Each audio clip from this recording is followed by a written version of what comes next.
Wow, our wonderful Catholic hospital can no longer afford to deliver babies? Wait, aren't these the same people who encourage all women to have unlimited number of babies, whether they can afford it or not? The same hospital that denies access to any kind of contraception for women, not to mention abortions for any reason at all. The same hospital that accepts Medicaid dollars on behalf of the poor but advocates policies designed to keep them poor. Let me see if I have this right. St. Mary Corn believes every woman should be forced to conceive and carry to term as many babies as she can, but this good Catholic hospital won't be available to assist with their births. Got it. And the irony of it all is despicable. Christine Schieberle of Pueblo West. So that was just posted 6 hours ago. A bad break.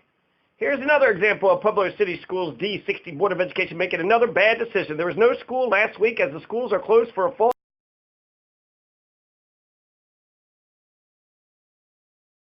Why is a fall break needed just as school started a few weeks ago? There's another week-long break this month is not clear. The teachers and students can't be stressed at this time. The problem is that the kids have to attend school 183 days a year. 183 days a year. These 5 days, along with the 3 days that were added a few years ago to extend Thanksgiving, have to be made up somewhere. The only two choices are at the beginning of the year in August or at the end of the year in June. Each year at these times, the television and newspaper have stories about how the kids are sitting in schools without air conditioning. They're hot, sweating, and the days are unproductive. Pueblo City spent $72,000 for air conditioning for the Elmwood Golf Course because, you know, golf is an essential service. Right, Mark? So they're hot, sweating, and the days are unproductive. The school calendar, which is developed and implemented by the board, has added these days into that time frame. The board has taken a bad situation, made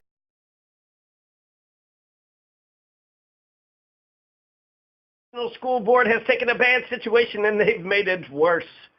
It's another demonstration how the board lacks common sense and the ability to grasp the obvious. Board members don't look at the entire picture of their decisions. As is stated in the paper, the district is in crisis. It's this type of thought process that has put it there. Richard Beatty of Pueblo. Also posted just a few hours ago, Snapstat, 11.3 million. Millions, 6 hours ago. The amount of approved loans in millions of dollars in Pueblo County in fiscal year 2017 by the Small Business Administration through its 7A and 504 loan programs statewide, a record $903 million in loans were authorized. These strong and steady loan numbers once again reflect the highly effective collaboration between SBA's outstanding staff and its many lending and business training partners. 7 years of successive record.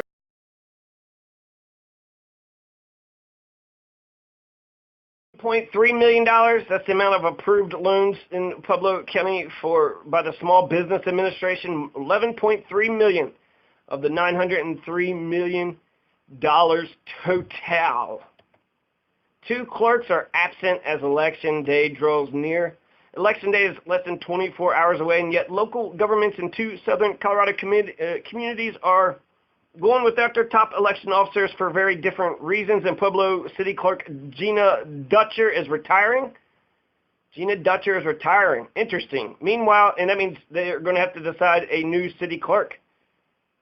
Retiring. She's not even going to be there on Election Day. Wow. Meanwhile, in Fremont County Clerk and Recorder Katie Barr voluntarily removed herself from her job during a criminal investigation brought on by News 5 Investigates request for public documents. Still, leaders in both communities say there's no reason to believe that the absences of the 2 women will have any impact.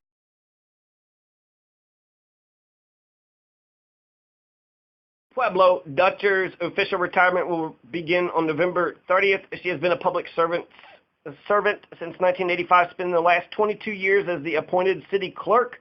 There are multiple city-specific questions facing voters this year. However, much of the work that Dutcher and her staff had to do in preparation wrapped up weeks ago before the ballots were printed. As a coordinated election, Pueblo County Clerk and Recorder Gilbert Bo Ortiz will handle the collection and counting of all ballots Tuesday night. Dutcher left on vacation last week, and the city has since appointed Deputy City Clerk Brenda Armijo as interim city clerk. So congratulations to Brenda Armijo. She is the secretary. That's how Stalin began, the secretary city clerk, which was not an elected position, not popularly elected. She's been appointed Hopefully it's just the interim, because the incoming city council can hire whomever they want. A media release, Pueblo County is one of the unhealthiest physical environments in the state, ranking 53 out of 58 of the reporting counties. The experts say pollution is the largest environmental cause of disease and premature death in the world.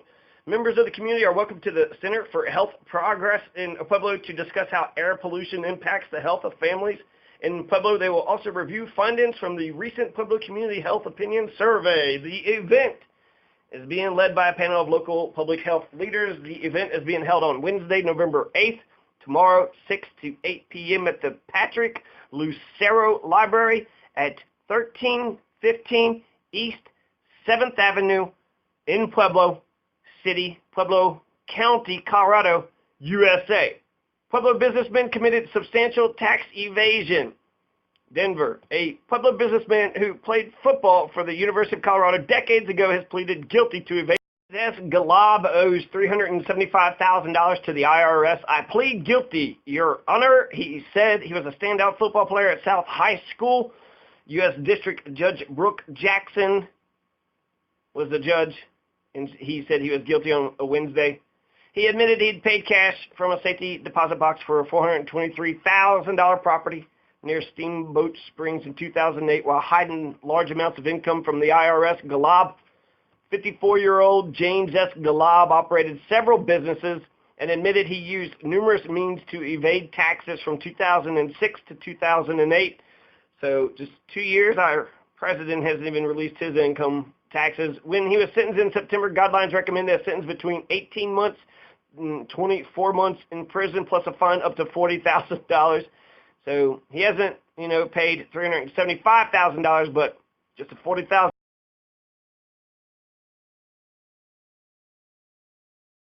How much time he's actually going to spend? It seems like he's made some sort of agreement, and he says he's going to pay the IRS restitution of $375,074. So his businesses include A1 Roofing and Gutters, rental properties, a lawn service. Galab admitted having gross receipts in 2006 from A1 of $1.5 million, but reporting on a tax return that his gross receipts were $126,385.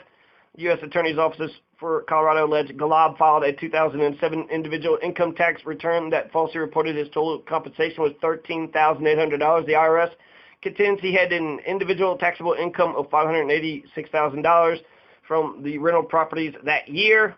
Galab admitted that when IRS criminal investigators interviewed him, he falsely claimed he received a sizable inheritance from his grandparents. Where'd you get millions of dollars? Oh, yeah.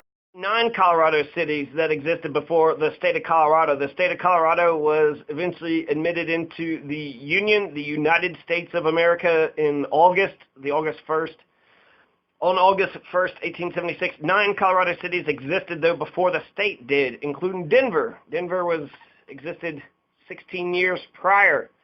But San Luis was founded April 9th, 1851. Boulder was settled in 1858. Leadville, formerly Oro City, was founded in 1859. Breckenridge, 1859. Black Hawk, 1859. The city or town or village of Fairplay, 1859. Alma, 1860. Denver City, founded in 1860. And Pueblo Township.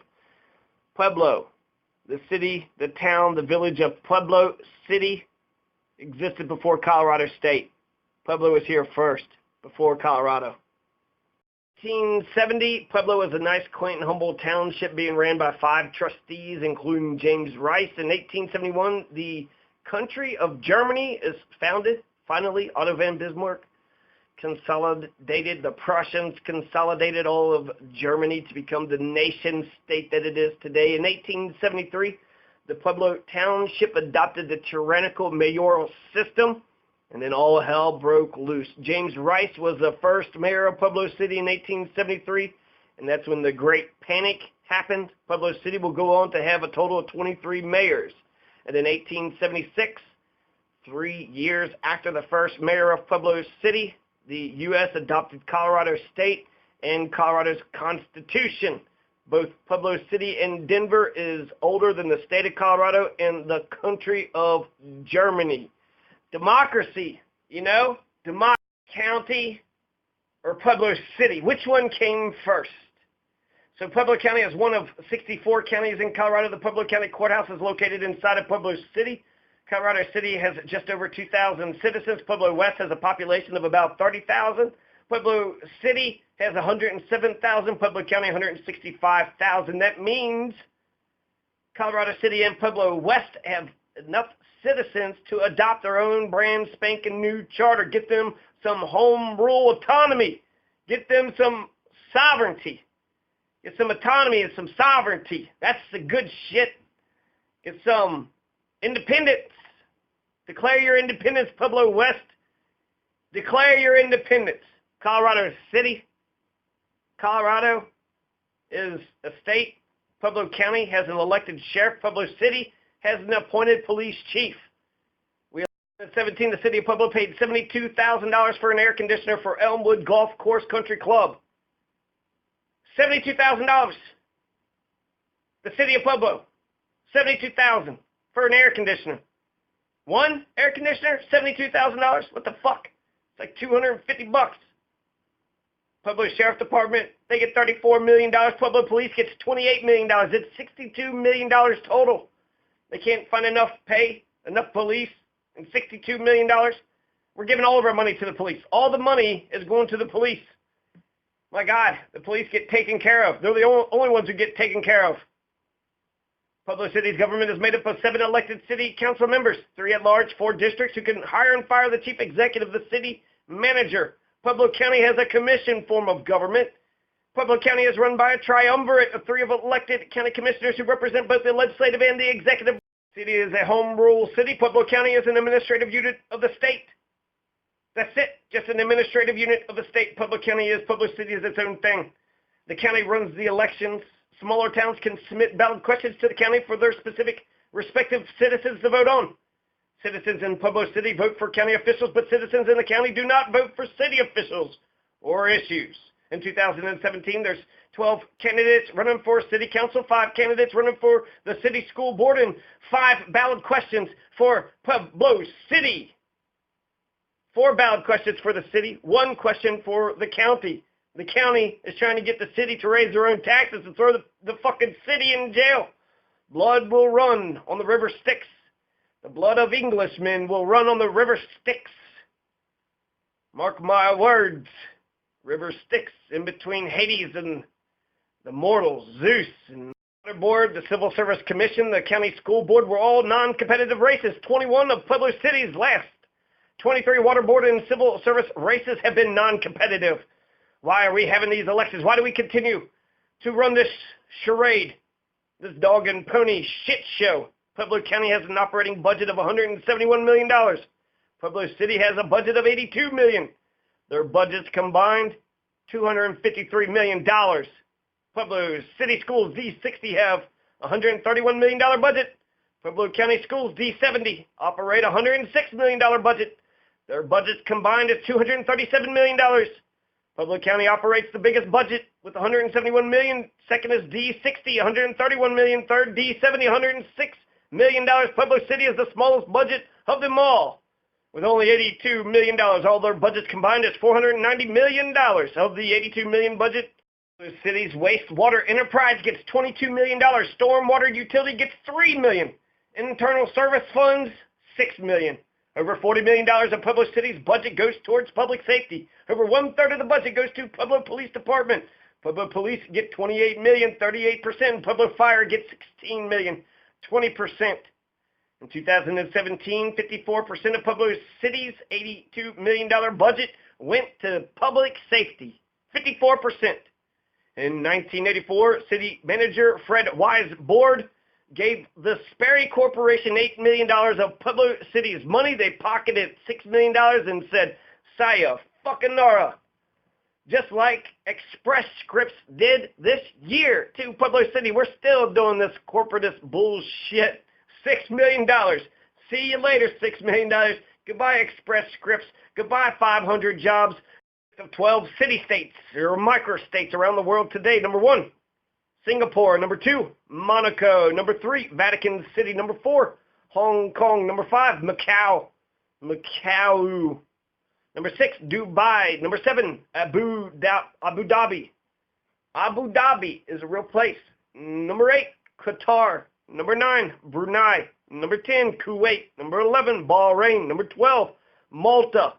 San Marino. Number 13 is a small state with high population density. San Marino lacks a large urban center, a characteristic of traditional city-states. San Marino is a city-state the same way Pueblo County is a city-state. So that actually sounds better, having a city-state, a county-state. A county-state sounds better than a city-state. City just sounds like we're all piling on top of one another. County sounds like we're standing on some land. Joshua Bruns. Economic inclusion to enhance Pueblo's $146 million operating dollar budget. Operating. Okay, so a little bit more there. I'll encourage local investments to access to resources rather than direct subsidy. No money, no welfare, just access to resources. Creative entrepreneurial applications with democratic accountability will transfer the control of profit economic power to local citizens. Currently, everyday expenses and monthly payments drain Pueblo's income and wealth. Distant corporations profit. Local control of economic functions of providing necessary goods and services will boost our economic security because local interests will be in mind. These interests will then reinvest in Pueblo's community because we live here. Economic inclusion. This is Josh Bruns. This is what he wants. He wrote it down on paper. He's got a platform. Only him, Taylor Vall, Charlotte Perez had a platform. Who else had a platform? Nobody else. That's who. Nobody. Self-sufficiency, local ownership and decision-making like cooperatives, sharing initiatives, and worker self-directed enterprises will reduce dependency on distant, limited, and insufficient products and services. Solar panels, high-intensity gardening on blighted lots, 3D printing, and many other forms of economic permaculture can be incrementally increased, further ensuring affordability, dependability, and accessibility. Other issues I champion. This is Josh Bruns. This is Josh Bruns of District 3. The Bernie Sanders, the progressive of District 3. Pueblo City, are you listening? Other issues I champion: expose corruption, empower community participation, institutionalize transparency, legislate and action plans, subsequent current movements and leading authors, budgeting with the interest of local businesses, training for skilled workers, increase standards of living by sustainable and self-sufficient local initiatives. Contact Brunzo89 at